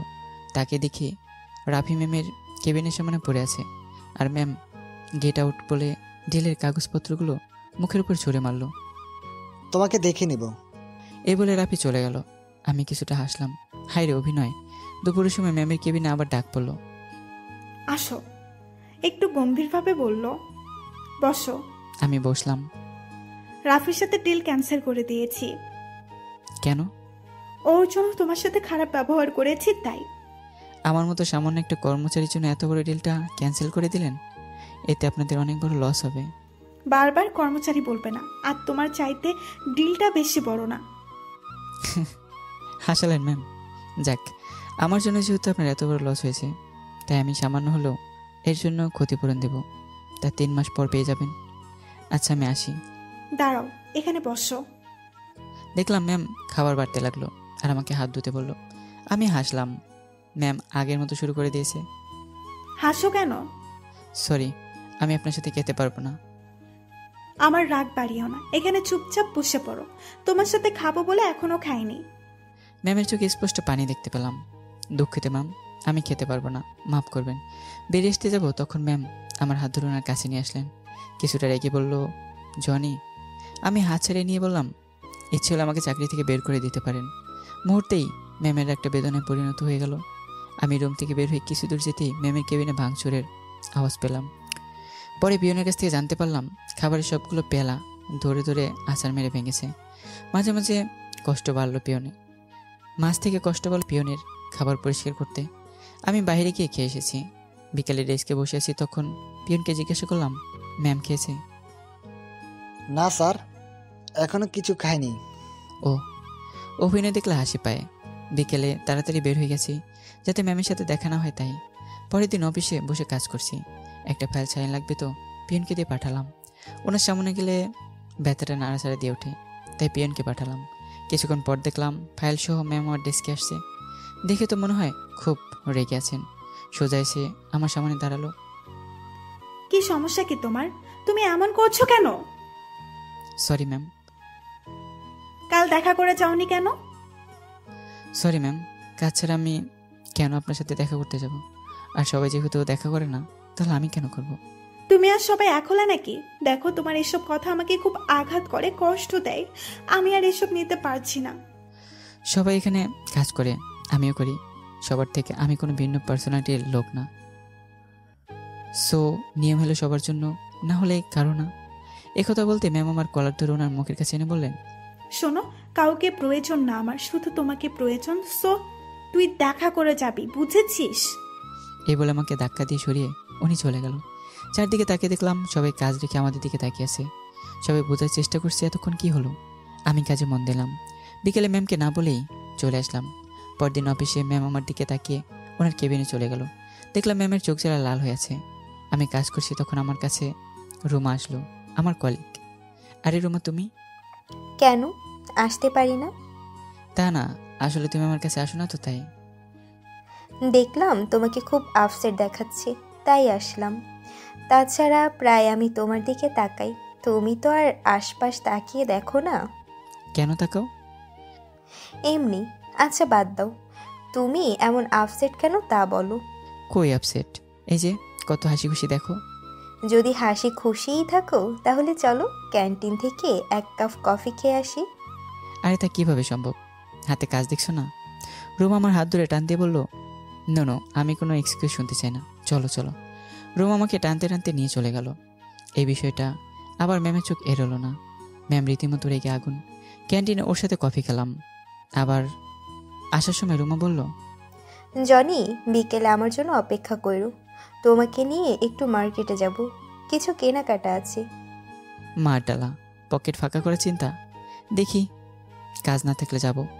দেখিটা কি বাদ, বিকেলে থাকবা ব্যাস, আর কোনো কথা নেই, চলো। অবশ্যই আমি আমার ডেস্কে বসলাম, তখন পিয়ন আসলো। কিছু বলবে? জি স্যার।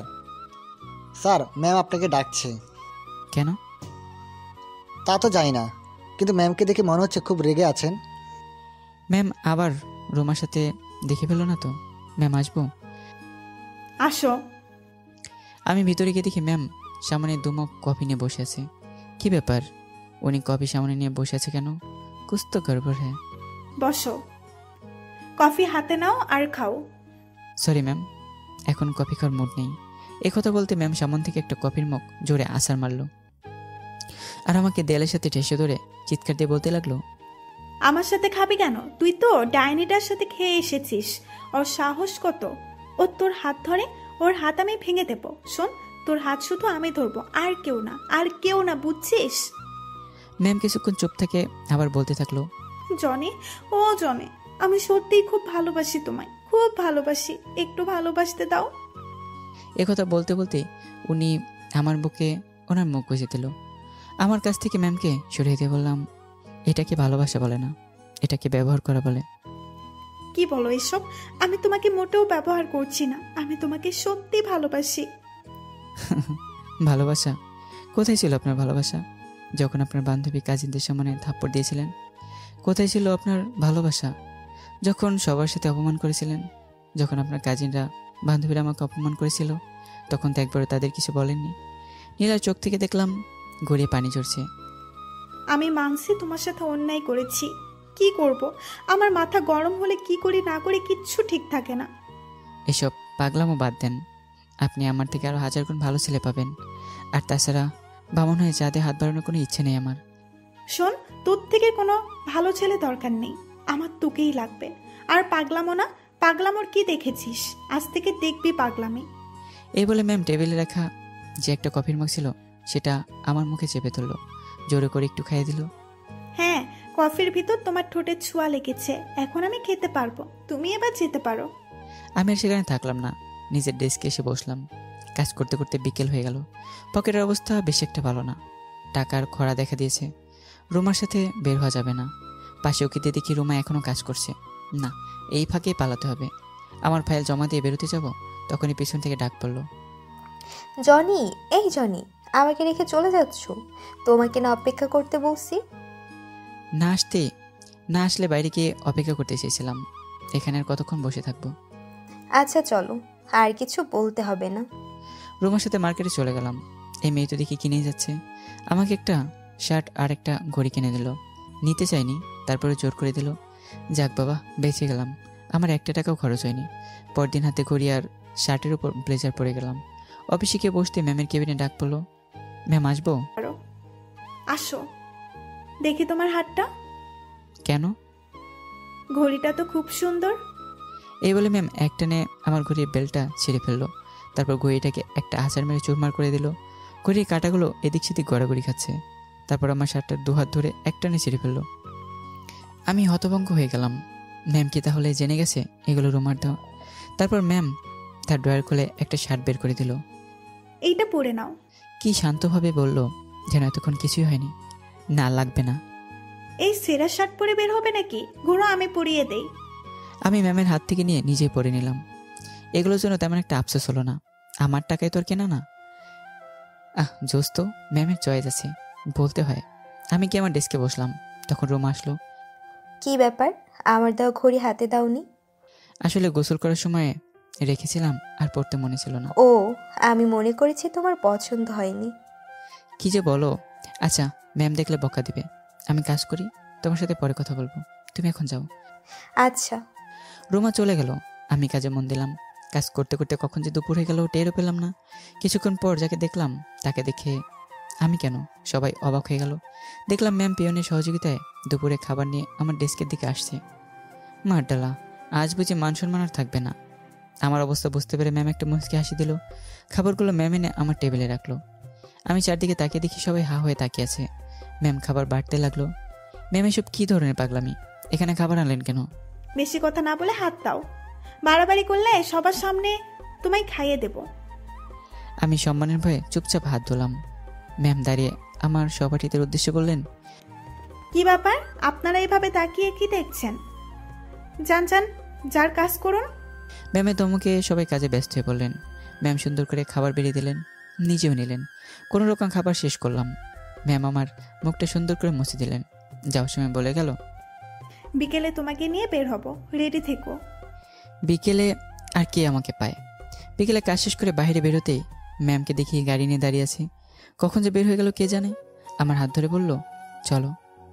আমি হাতটা এক ঝটকায় ছাড়িয়ে নিয়ে বললাম, ধরবেন না আমাকে। ম্যাম বিস্মিত চোখে আমার দিকে তাকালো। কি মনে করেন, আমি কি মানুষ না? আমার কি মন নেই? চাইলেই কাছে টেনে নিলেন, চাইলেই ছুঁড়ে ফেলে দিলেন। আপনার এই অভিনয়ের জন্য তো সেরা অ্যাওয়ার্ড দেওয়া উচিত। আমার কথায় ম্যামের চোখ থেকে টুপ করে এক ফোঁটা পানি পড়ে গেল। আমি আপনার সাথে যেতে পারবো না, আমাকে বারবার বিরক্ত করবেন না, এই বলে আমি আমার মতো চলে আসলাম। ম্যাম ঠায় দাঁড়িয়ে আছে, হয়তো কাঁদবে। কাঁদুক, আমার কি। পরদিন অফিসে গেলাম। ম্যাম সামনে দিয়ে যাওয়ার সময় জল ভর্তি চোখে আমার দিকে তাকিয়ে আছে। ঘন্টা কয়েক যাওয়ার পরে ম্যামের কেবিনে ডাক পড়ল, ম্যাম আসবো? আসো। একটা কফির মগ সামনে নিয়ে বসে আছে। ব্যাপার কি, আজ একটা কফির মগ? বসো। ডেকেছেন কেন? জানো, তোমার কালকের কথায় কত কষ্ট পেয়েছি। কাল সারা রাত ঘুমাতে পারিনি। এভাবে আঘাত করে আর কথা বলবে না, আমি সইতে পারি না। এখন আমাকে ডাকার কারণ কি? এই কফিতে তোমার ঠোঁটে ছোঁয়া চাই। এখন কেন জানি না, হাঁটা চলা সবখানে মন তোমায় চাই। আজ কেন জানি ওকে কষ্ট দিতে মন চাইলো না, তাই কফির মগটা হাতে নিতে নিতে বললাম, কেন করেন এমন পাগলামি? আমি একটু খেয়ে ওর কাছে ফিরিয়ে দিলাম। কেন করি তা জানি না, তোমাকে ভালোবাসি তাই। আমি শান্তভাবে বললাম, দেখুন, আপনি আমার চেয়ে ভালো ছেলে পাবেন। আর তাছাড়া আপনি কখন আমার সাথে মানিয়ে নিতে পারবেন না। আমার বাবা মা গ্রামে থাকে, সেখানে তো কখনোই থাকতে পারবেন না। সর্বশেষ কথা, আমি আপনাকে ভালোবাসি না। দেখো, তোমাকে আমি আগেও বলেছি, আমার তোমার থেকে ভালো কাউকে দরকার নেই। আর আমি সব পরিবেশে মানিয়ে নিতে পারি। না পারলে তুমি আছো না। শেষ কথা কি বলেছো তুমি? আমাকে ভালোবাসো না? আমার চোখের দিকে তাকিয়ে বলো তো, আমাকে ভালোবাসো না? ওর চোখের দিকে তাকানোর সাহস আমার নেই, তাই অন্যদিকে তাকিয়ে বললাম, তোমাকে আগে বলেছি আমি তোমাকে ভালোবাসি না। আমি কোনো অহংকারী মেয়েকে ভালোবাসি না। আর আমার সাথে এরকম করলে আমি এগ্রিমেন্ট ভঙ্গ করে চাকরি ছেড়ে চলে যাব। আমার কথায় ম্যাম আমার দিকে হা হয়ে তাকিয়ে আছে। আমি চলে আসলাম। ম্যাম বিকেলে ফয়সাল আর ইরাকে ওনার কেবিনে ডাকলো। ম্যাম আসবো? আসো, বসো। ম্যাম আমাদের ডেকেছিলেন? তোমাদের ডাকার কারণ হলো, তোমরা তো জানো আমি জনিকে কত ভালোবাসি। ও আমাকে কারণবশত ভুল বুঝেছে। তোমরা তো জানোই আমার রাগ উঠলে রাগ সামাল দিতে পারি না। তোমরা বিশ্বাস করো, জনিকে ছাড়া আমি বাঁচবো না। এই কথা বলে ম্যাম কান্নায় ভেঙে পড়লো। ম্যাম কাঁদবেন না, আমাদের কি করতে হবে? ও চাকরি ছাড়ার হুমকি দিয়েছে। ওকে বোঝাও, ওকে যেভাবেই হোক আমার কাছে ফিরিয়ে দাও। ওকে ছাড়া চলতে আমার কষ্ট হয়। তোমরা ওর কাছের, তোমরা বুঝালে ও নিশ্চয়ই বুঝবে। আপনি কোনো চিন্তা করবেন না, আমরা দেখছি ব্যাপারটা। কাঁদবেন না ম্যাম, আমরা আছি তো আপনার সাথে। আর শোনো, এতদিন তোমাদের সাথে যা খারাপ ব্যবহার করেছে তার জন্য ক্ষমা করে দিও আমাকে। কি যে বলেন না ম্যাম, আমরা এখন আসি। এই বলে ওরা দুজন সোজা আমার ডেস্কে চলে আসলো। কি ব্যাপার, তোমরা দুজন একসাথে কিছু বলবে? না মানে জনি ভাইয়া, ম্যাম তোমাকে সত্যি ভালোবাসে। ওনার সাথে আর অভিমান করে থেকো না। হ্যাঁ জনি, ও ঠিক বলেছে, আর রাগ করে থেকো না। এবার আমি ওদের দিকে ভালো করে তাকিয়ে বললাম, দেখো এরা, তোমাকে আমার ছোট বোনের মতো জানি। আর ফয়সাল তোমাকে বড় ভাইয়ের মতো। সো ভাই বোন কখন তার ভাইকে অন্য মেয়ের সাথে প্রেম করতে বলে না। আশা করি তোমরা বলবে না। দেখলাম ওরা মুখটা কালো করে চলে গেল। যাওয়ার সময় দেখলাম আমার সাথে কথা না বলে বের হয়ে যাচ্ছে। বুঝলাম আমার সাথে অভিমান করেছে। ওদের সামনে গিয়ে বললাম, তোমরা রাগ করেছো? আমরা তোমার কে যে রাগ করবে? আমিরের গালে হাত দিয়ে টেনে বললাম, আরে বোন আমার দিকে বেশি জেদ হয়ে আছে, ভাইয়ের উপর রাগ করে থাকতে নেই। এরা দেখলাম কেঁদেই দিল। এই জন্য কে এত ভালো লাগে, সহজ সরল মেয়ে একটা, একটুতেই কেঁদে দেয়। আমি এরা চোখের পানি মুছে দিলাম। তখন এরা বলল, আমার চোখের পানি মুছলে কি হবে? তোমার নীলার চোখের পানি তো এখনো পড়ছে। আবার ঘুরে এক কথা, শোনো বোন, আর ফয়সাল ভাই তুমিও শোনো, ওর আর আমার মাঝে বিশাল ব্যবধান। তা তোমরা কেন বোঝো না? ধরো তোমাদের কথা ধরে ওর সাথে প্রেম করলাম, এর শেষ পরিণতি কি? বিয়ে। ও কি পারবে আমার সাথে মানিয়ে নিতে? কখনোই পারবে না, বুঝলে? এবার ওরা দেখলাম মাথা নিচু করে ফেললো। আমি এটার গালে হাত দিয়ে বললাম, পাগলি বোন আমার, চলো তোমাদের আজকে ট্রিট দেবো, এবার তো একটু হাসো। এরা একটু মুচকে হাসি দিল। এই তো হয়েছে, চলো। ওদিনে রেস্টুরেন্টে ট্রিট দিলাম। অন্যদিকে ম্যাম আমার এই কথা বলার পর থেকেই বেশি একটা জোর খাটানোর সাহস পায় না। এভাবে কিছুদিন চলে গেল। এর ভিতর কোম্পানি ডেভেলপ হওয়ার জন্য ম্যামের বাসায় ছোটোখাটো একটা পার্টি দিয়েছে। অফিসের সবাইকে ডেকেছে। তো কাল সন্ধ্যায় অনুষ্ঠান। দুপুরে কাজ করছি, তখন ম্যাম আমার ডেস্কে আসলো। আমি দাঁড়িয়ে গেলাম। আমাকে বললে তো আমি চলে আসতাম। না থাক, শোনো, তোমাকে কিন্তু কাল আসতেই হবে। আমি মুচকে একটা হাসি দিলাম। ম্যাম আবারও বলল, হাসলে হবে না, তোমাকে কিন্তু আসতেই হবে। আমি প্রতি উত্তরে আবার একটা মুচকি হাসি দিলাম। ম্যাম হয়তো বুঝতে পেরেছে আমি আসবো না, তাই রাতে ওনার বাবাকে দিয়ে আবার কল করালো। আমি সালাম দিয়ে বললাম, স্যার কেমন আছেন? এই তো বাবা ভালো। শোনো, যে কারণে তোমাকে কল দিয়েছি তা হলো কাল কিন্তু তোমাকে থাকতেই হবে। না না মানে স্যার আমার মানে টানে বাদ, কাল তুমি সবার আগে আসবে। বেশ, রাখছি। কেয়ার করার। পরের দিন বিকেলে ওদের বাসার উদ্দেশ্যে রওনা দিলাম। বাসার সামনে যেতে দেখি নীলা দাঁড়িয়ে। রিক্সা থেকে নামলাম। ও আমার সামনে এসে দাঁড়ালো। আসতে কোনো সমস্যা হয়নি তো? জি না ম্যাম। আচ্ছা চলো। আমি কিছু না বলে ভিতরে যেতে লাগলাম। ম্যাম আমার পিছন পিছন আসতে লাগলো। ভিতরে এসে দেখলাম অনেকে চলে এসছে। আমি সোজা স্যারের সাথে দেখা করতে চলে গেলাম। কেমন আছেন স্যার? এই তো বাবা ভালো। তুমি তুমি এসেছো, যাও সবার সাথে কথা বলো। আমি সবার সাথে কথা বলতে লাগলাম। নীলা যেন কোথায় গিয়েছে। মেয়েটার কাজ পরির মতো লাগছে। কিছুক্ষণ পর রোমা আসলো, এসে তার ঢং মার্কা কথা।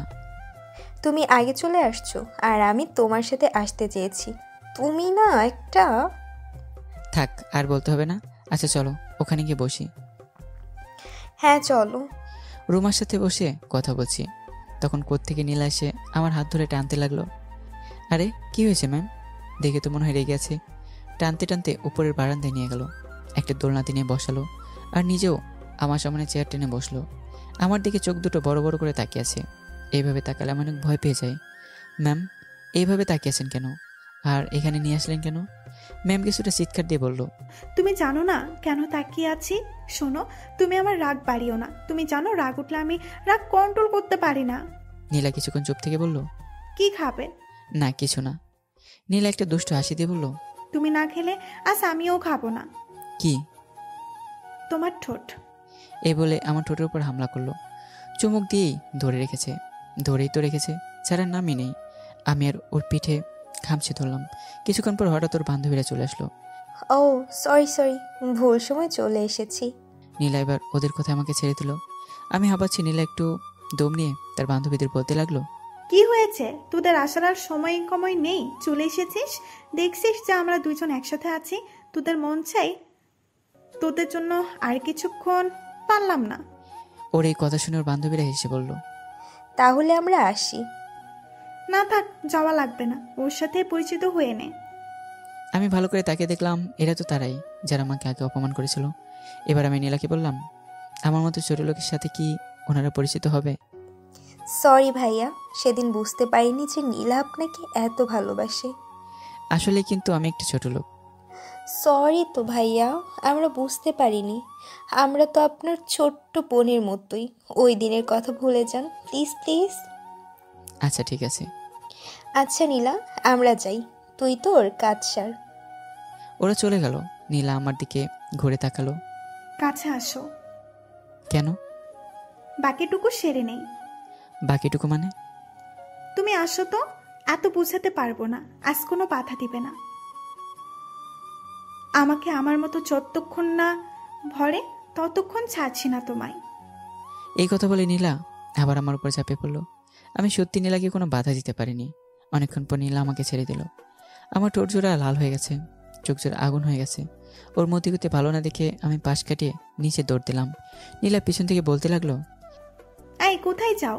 এখনো হয়নি তো আমার, এদিকে আসো। আমি এই কথা শুনে আরো জোরে দৌড়ে নিচে চলে এলাম। নিচে যেতেই রুমা এসে ধরলো। তোমাকে অনেকক্ষণ ধরে খুঁজছি, তুমি কোথায় গিয়েছিলে? উপরে ছিলাম। তোমার চোখ এমন কেন? ঠোঁট জোড়া লাল হলো কিভাবে? কি হয়েছে আমাকে বলো তো। রুমা কি বুঝে ফেলেছে নাকি সব? কই কি হয়েছে? গরম চা খেতে গিয়ে এমন হয়েছে। ও, আমি তো অন্য কিছু মনে করেছি। আচ্ছা চলো ওইদিকে চলো। কিছুক্ষণ পর খাওয়ার সময় হয়ে গেল। আমরা বসে গেলাম খেতে। খাবার যেই মুখে দিতে যাব তখন কে যেন হাত ধরলো। তাকে দেখি নীলা। কি ব্যাপার ম্যাম? তুমি এখানে খাচ্ছ কেন? তো কোথায় যাব? ভেতরে আমার সাথে। সরি, সবাই যেহেতু এখানে খাচ্ছে আমি এখানে খাবো।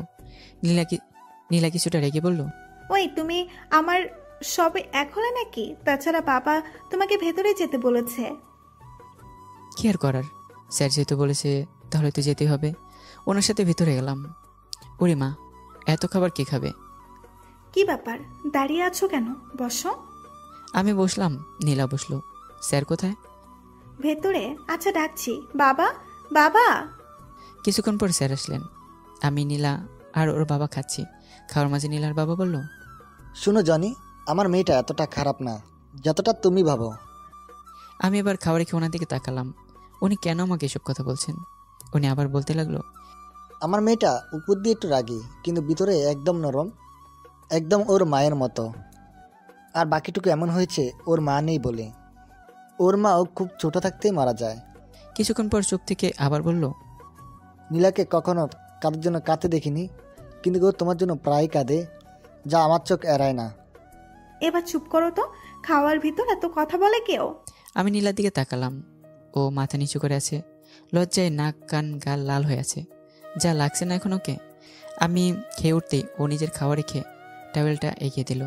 আমি হাত মুছে স্যারের কাছ থেকে বিদায় নিয়ে চলে আসবো, তখন ম্যাম আমার হাত ধরে বলল, আজকে থেকে গেলে হয় না? এটা কি আমার কোনো রিলেটিভের বাসা যে থেকে যাব? ও তোমার কথার সুর এখনো বদলায়নি, তখনকার মতো আরেকটা লাগবে বুঝি। আসো, এদিকে আসো। আমি এই কথা শুনে এক দৌড় দিয়ে মেন রাস্তায় চলে আসলাম। তার পরের দিন থেকে আবার অফিস। এখন নীলা ম্যামকে দেখলে আগের মতো মন মারা লাগে না, একটু খুশি খুশি মনে হয়। তো সেদিন অফিসে বসে কাজ করছি, তখন রোমা আসলো আমার ডেস্কে। রোমাকে দেখে উত্তেজিত মনে হচ্ছে। আমাকে হুট করে বলে ফেললো, জনি, তোমার সাথে আমার কিছু কথা আছে। হ্যাঁ বলো। এখানে না, ক্যান্টিনে চলো, সেখানে কফি খেতে খেতে বলি। দেখছো না হাতে কাজ, এখানেই বলো।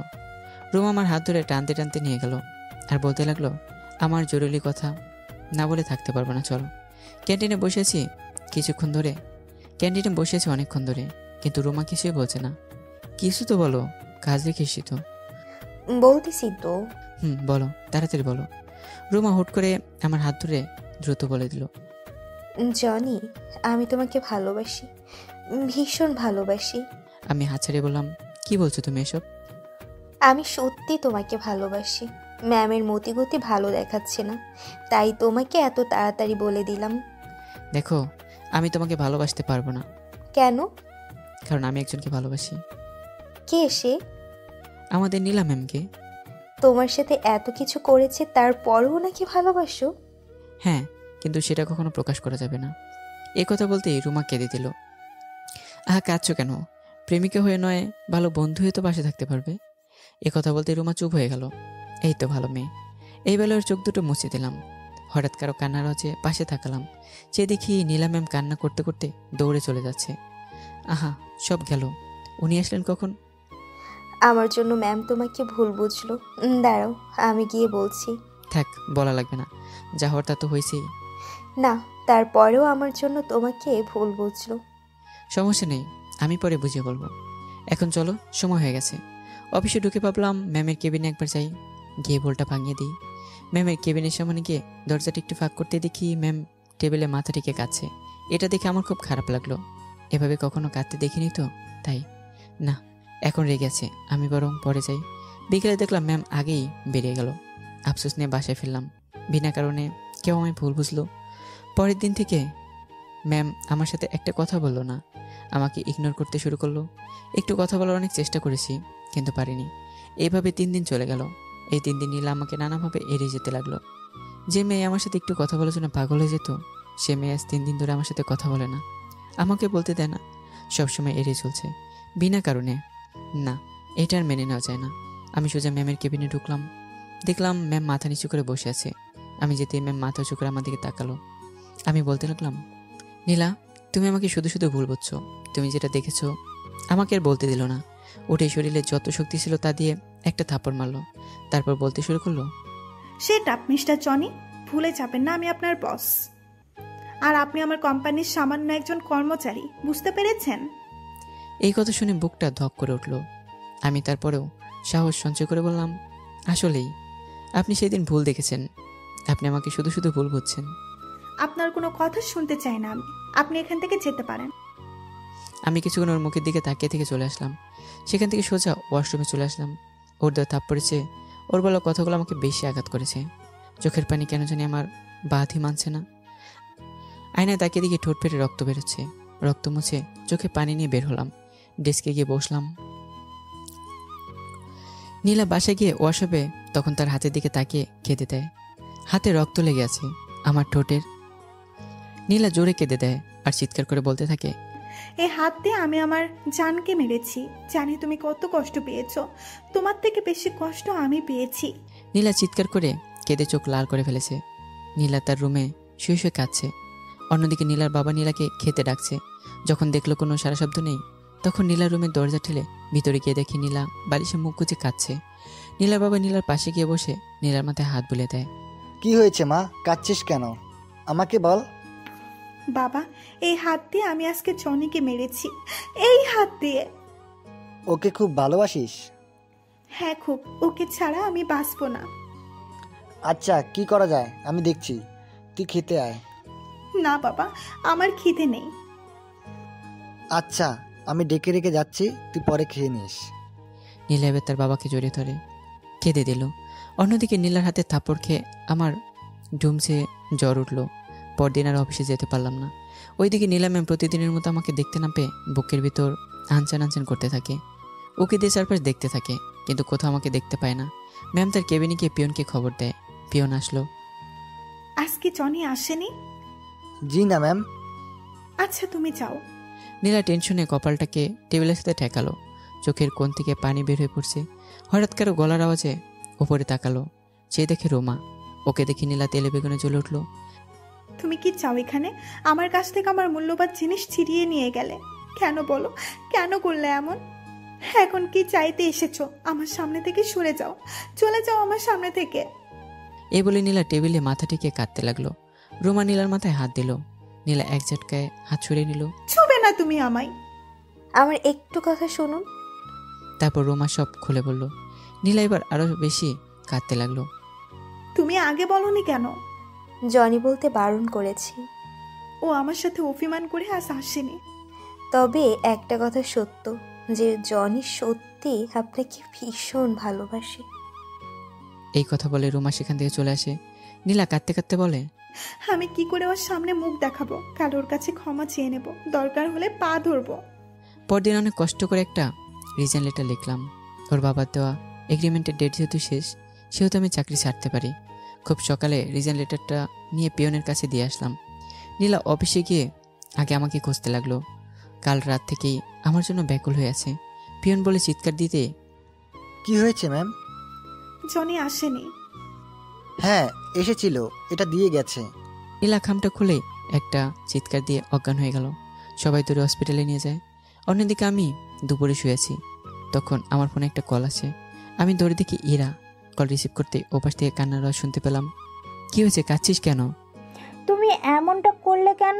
চাকরিটা ছাড়লে কেন? তাতে কি হয়েছে? ফয়সালকে নিয়ে আমার বাসায় চলে আসিস। অন্যদিকে নীলার জ্ঞান আসতেই চিৎকার দিয়ে বলতে লাগলো, আমার জনি কই, আমি জনির কাছে যাব। এই বলে নীলা দৌড়ে গিয়ে সোজা গাড়ি নিয়ে আমার বাসায় চলে এলো। আমি শুয়ে আছি, তখন কলিং বেলের আওয়াজ শুনতে পেলাম। মনে হচ্ছে কলিং বেল ভেঙে ফেলেছে।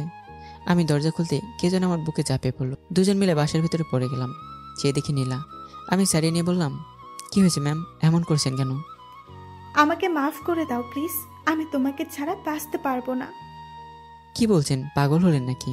আমার মতো সামান্য একজন কর্মচারীর জন্য মরে যাবেন? আমি সত্যিই তোমাকে ভালোবাসি, ওরকম তো রাগ উঠলে প্রায় বলি।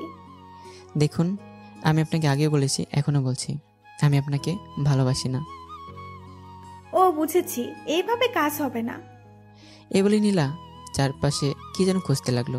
তারপর ফল কাটা ছুরিটা নিল। কি করছেন কি? নীলা আমার দিকে তাকিয়ে হাতে একটা পোজ দিল। সাথে সাথে রক্ত গড়িয়ে পড়তে লাগলো। আমি ভয় পেয়ে গেলাম। কি করছো কি? কাছে আসবি না, আসলে আমার বুকের ভেতর ঢুকিয়ে দেব। তারপর হাতে আরেকটা পোজ দিল। এবার আর সইতে পারলাম না। দৌড়ে গিয়ে তার হাত থেকে ছুরিটা ফেলে দিয়ে হাতটা চেপে ধরে বুকের সাথে চেপে ধরলাম। কি করছো কি? পাগল হয়ে গেছো তুমি? নীলা এক ঝটকায় আমার কাছ থেকে নিজেকে ছাড়িয়ে নিয়ে বলল, হ্যাঁ, আমি পাগল হয়ে গেছি, তোর জন্য পাগল হয়ে গেছি। সব তুই, রক্ত চড়ে মরে যাবো আমি। আমি আবারও বুকের মাঝে খুব শক্ত করে জোরে ধরে কেঁদে দিলাম আর বলতে লাগলাম, পাগলি, তোকে ছাড়া আমি কি নিয়ে বাঁচবো? তোকে ছাড়া তো আমি নিজেই মরে যাব। আমার কথা শুনে নীলা আমার মুখ চেপে ধরল। এসব কথা আর বলবে না, আমি তোমায় সত্যিই খুব ভালোবাসি, আমাকে একটু ভালোবাসবে? আমি নীলার কপালে একটা চুমু দিলাম। নীলাকে আর কিছু বলতে হলো না, খুব শক্ত করে জড়িয়ে ধরলো আমায়। ওর হাত থেকে খুব রক্ত পড়ছে। ওকে কোলে বসে হাতে ব্যান্ডেজ করে দিলাম। নীলা আমার বুকের মাঝে মুখ গুজে কাটতে লাগলো। আমি এর মাথায় হাত বুলিয়ে দিচ্ছি। নীলা কাঁদছে আর বলছে, আর যদি আমাকে কষ্ট দাও তাহলে তোমাকে খুন করব, নিজে মরে যাব। আমি একটু মুচকে আসলাম। এমন সময় হঠাৎ নীলার বাবা সহ আমার বাবা মা ঘরে ঢুকলো। আমি তো অবাক। আরে আব্বু আম্মু, তোমরা কখন এলে? নীলা আমার বক্তি উঠে বাবা মার পা ধরে সালাম করলো। নীলা আবার এসে আমার সামনে এসে আমাকে জড়িয়ে ধরে বুকের ভিতর মুখ ঘুষিয়ে দিল। আপনাদের মান অভিমান শেষ হলে এবার আমার কথা শুনুন। কাল আপনাদের বিয়ে, প্রস্তুতি হন। এ কথা বলে ওনারা রুম থেকে অন্য রুমে চলে গেল। নীলা আমাকে আরো শক্ত করে জড়িয়ে ধরলো। পরদিন নীলা আর আমার বিয়ে হয়ে গেল খুব ধুমধাম করে। বাসরাতে বাসর করে ঢুকতেই নীলা আমার পা ধরে সালাম করলো। আমি নীলাকে বুকে জড়িয়ে নিলাম। নীলা আমাকে ঘাড়ের উপর ধাক্কা দিয়ে ফেলে দিল। নীলা আমার উপরে উঠে গেল। কি করছো? ওই দিন তো বাকিটুকু শেষ করতে পারলাম না, আজ তৃপ্তি সহকারে শেষ করব। আজ কোনো না নেই, আজ আর তোমাকে ছাড়ছি না। দেখবো কে কাকে ছাড়ে, কতটুকু পারো দেখবো। এই বলে নীলাকে ভালোবাসার আবেশে জড়িয়ে নিলাম। নীলা আমাকে আষ্টে পৃষ্ঠে জড়িয়ে নিল।